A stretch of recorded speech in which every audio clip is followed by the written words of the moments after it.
I told you they are going to look sharp today, and they do. We're so excited to hear them sing, but first we're all going to participate together. Please stand for the Pledge of Allegiance and remain standing for the Star-Spangled Banner.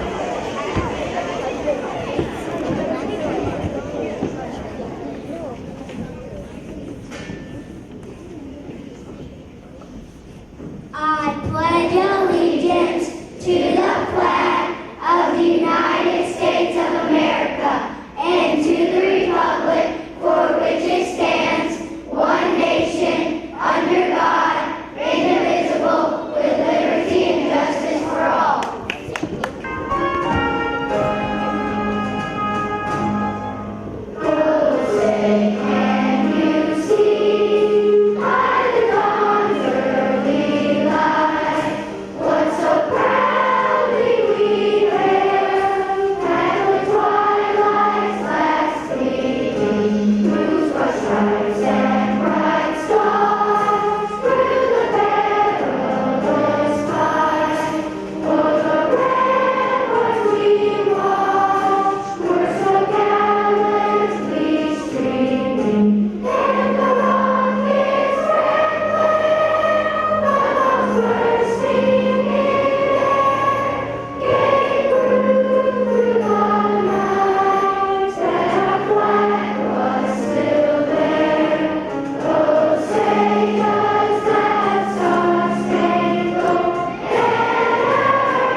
At this time, the Franklin High School Junior ROTC will make a brief presentation for you. Hello, everybody. I'm Cadet Andrew Marsh, and I'm here to talk to you about the importance of Veterans Day. But first, I'd like to talk about the history of Veterans Day. Veterans Day was originally created by President Wilson on November 11, 1919, but it was first called Armistice Day. On June 1st, 1954, Armistice Day was officially changed to what we now celebrate it as Veterans Day.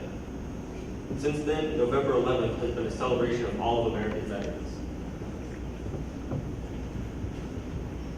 So, why is Veterans Day important? It's a day to not only honor all who have served, but also to acknowledge those who have given their lives to protect our freedoms. There are currently 2,083,100 people serving in all of our armed services branches combined. That's only about 1 in 100 Americans. More and more people now don't personally know a veteran, and that makes it even more important to thank the veterans who you do know. So I request that all of you, when you get home, thank those veterans that are important to you in your lives. Thank you.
Is it working?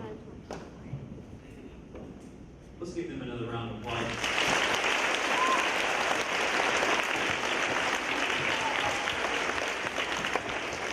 It's nice to say names and young people treat your flag with great respect.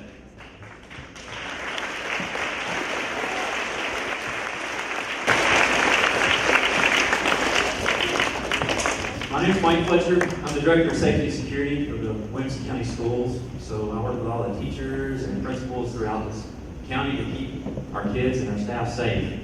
And it keeps me very busy, very busy. But that's not what I'm here to talk to you about today. I'm here to talk about my military service and service in general. And I gotta tell you, I get an opportunity to speak a lot and teach a lot and talk to a lot of different types of groups. And there's two things that make me nervous. One thing that makes me nervous is talking to elementary students.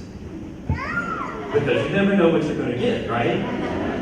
And the second thing that makes me nervous is talking about the military. And the reason for that is because my drill sergeant beat it into me that I would never disrespect my service or my country. So I always take it very serious when I get the opportunity to do it, but I'm very grateful to have the opportunity to talk about it here today. I got the opportunity to serve in the 82nd Airborne Division. I jumped out of airplanes, which is pretty cool, because here's the deal, they paid me to do that, right? I didn't have to pay for it, they paid me to do it. And it was just a highlight of my life. I had wanted at a very early age to go in the military. I met a soldier in an airport when I was probably 12 or 13 years old. I thought he was cool. He had ribbons, he had medals, he had a cool hat, and hats are important, right? Cool hats. He had a cool hat, he had really polished boots, and I sat next to him at the airport for a little while and I talked to him about what he did, and he said he was a paratrooper. Now, I really, honestly, at that time had no idea what that meant, but I was going to become one. I'd already decided that. I'm going to go and I'm going to be a paratrooper. Now, I'm old enough that we didn't have the internet back then, so I had to figure out what a paratrooper was. And I got to be honest with you guys, I'm scared of heights, right? But I had committed to doing it, so I decided that I was going to have to do it whether I wanted to or not.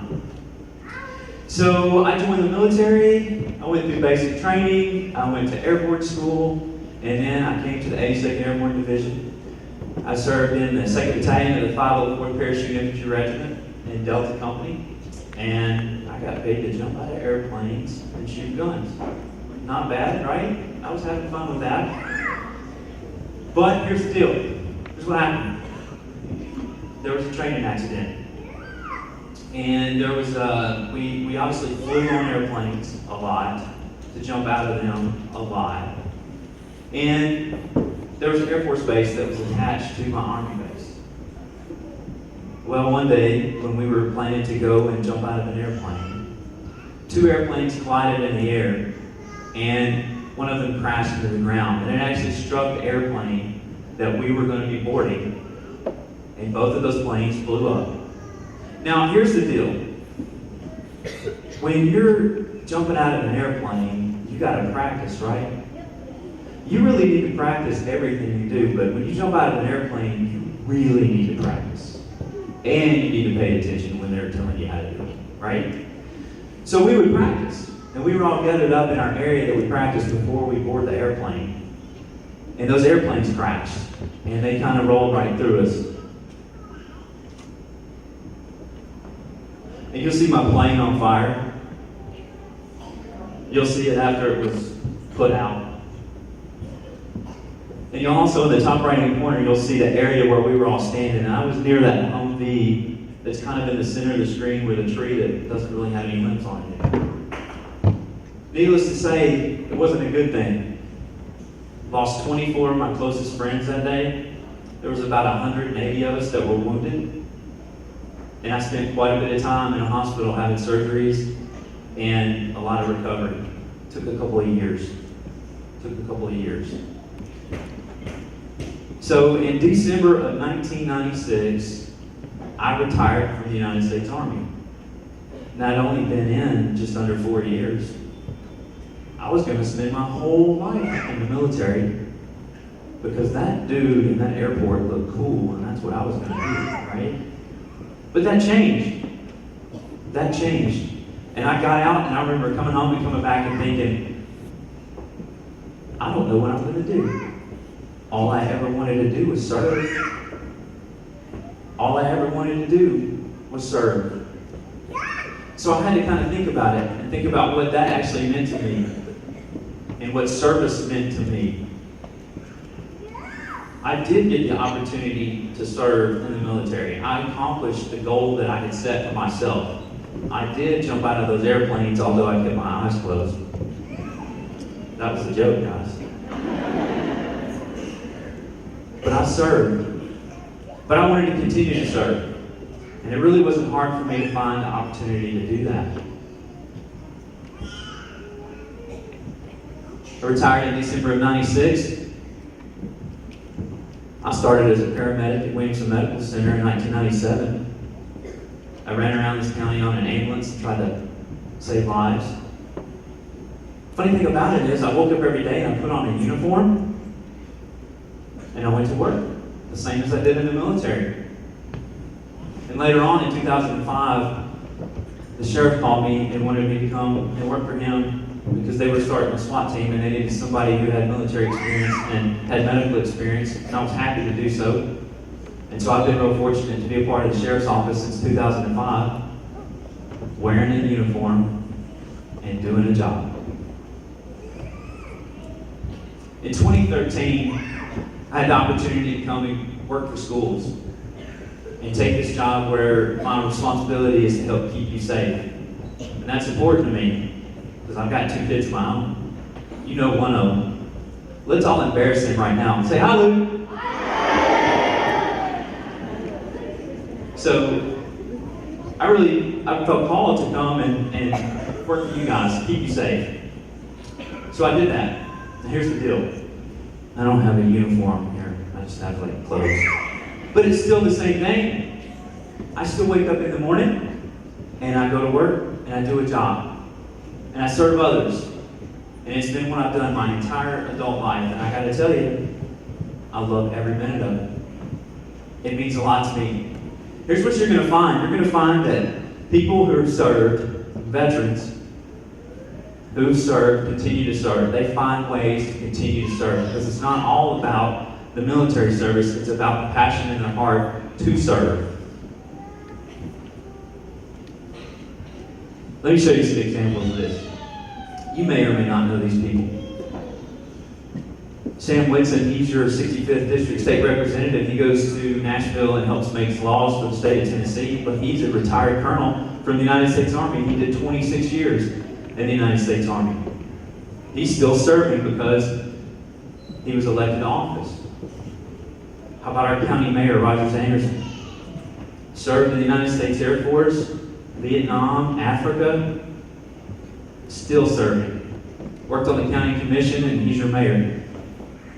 Works every day to take care of you. About Matt Purdy, you probably don't know him, but he's a good friend of mine. He's the county's emergency management director. He spends his days making sure that this county is prepared for a disaster should it ever happen. But he was a captain in the United States Army, served in Iraq, still serving today. How about your school superintendent? Does everybody know Dr. Lemmy? Yeah. Dr. Lemmy was a United States Marine. If you don't believe me, just ask him. He will tell you all about it. I woke up this morning, I checked my phone, I looked at Twitter, and guess what? Dr. Lemmy had tweeted a picture of himself when he was in the United States Marine Corps. He was a staff sergeant. He served in Japan and a few other places. And he's still serving. He's serving you guys today, making sure that you have what you need to be as successful as possible. Where's Jack France at? You slip out? You see his name up there? He's right there. Where's he at? I can't see him.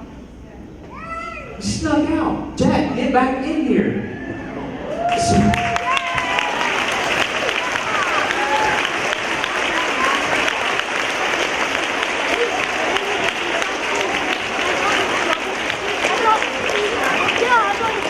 Sergeant Jack France right there, United States Air Force. You were in Turkey, right?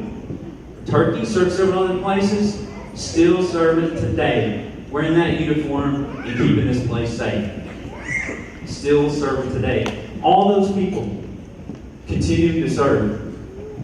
So, you go into the military, and when your military service ends, wherever that may be, a couple of years, 20 years, 30 years, I can promise you, it's been my experience that each and every veteran continues to serve. Let me take just a moment. If we got any veterans in here, if you served prior to me, I want to thank you for leading the way.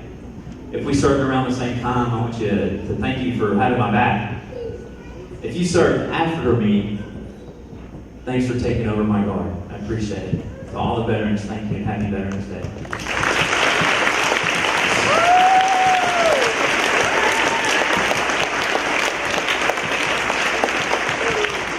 So before I close it up, let's be honest.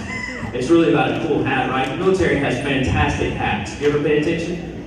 You've got the drill sergeant hat, it looks like the park ranger, and if my drill sergeant here, he'd kill me for calling him a park ranger hat, right? You've got, the Navy's got the Cracker Jack hat. Officers have big hats with stuff all over them because they're officers. I don't even know what it means, but it helps to see to salute them easier. Let's see what else we got. We got the Marine Corps. They got a really specific hat that they wear. You better not touch their hat. There's something about it. I don't like people touching their hats, but that's fine. I don't want to touch their hat. It's cool. You gotta have a cool hat. Military's got cool hats. Luke, bring me mine.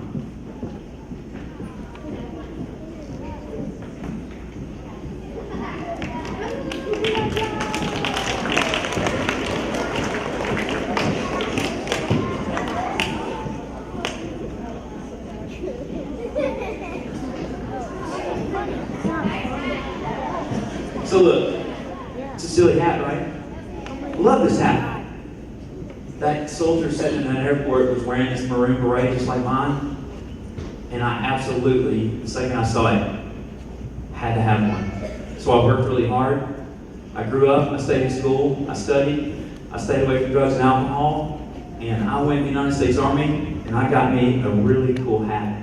Guys, thank you so much for having me out today.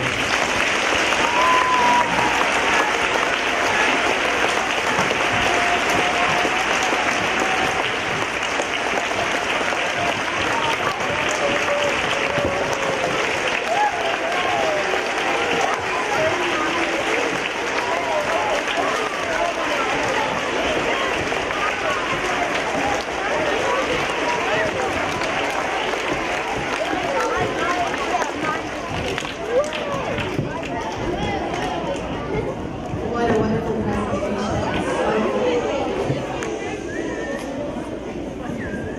We very much appreciate your words and your service, and my heart is just touched by what you had to say, and the importance of thinking of others, not only ourselves. And children, as young as all of you, you can begin, and you are here at Grassland Elementary School learning to serve. And so we were super excited for us today to focus on that thought.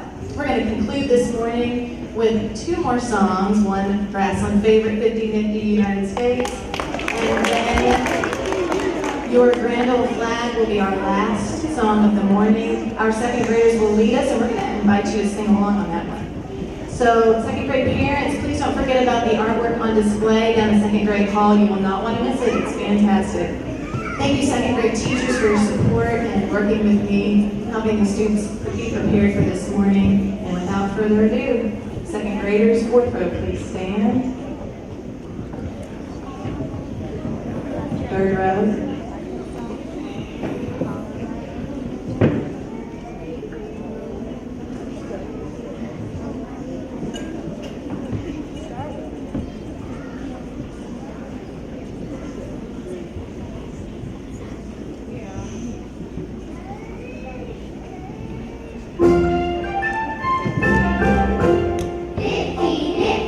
United States from 13 original colonies.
video clip. I know you enjoyed seeing the junior ROTC students from Franklin High School show the flag folding, but they also had a video clip, and it wouldn't work for us. But what I will do is put it on, send a link for the teachers. If you would like to show that video clip, it's about a minute and a half or so for your students, so they can get a real good look at how the flag is folded. It's a YouTube clip. I'll share that this afternoon. So thank you again, special guests, and your grand old flag. Here we go.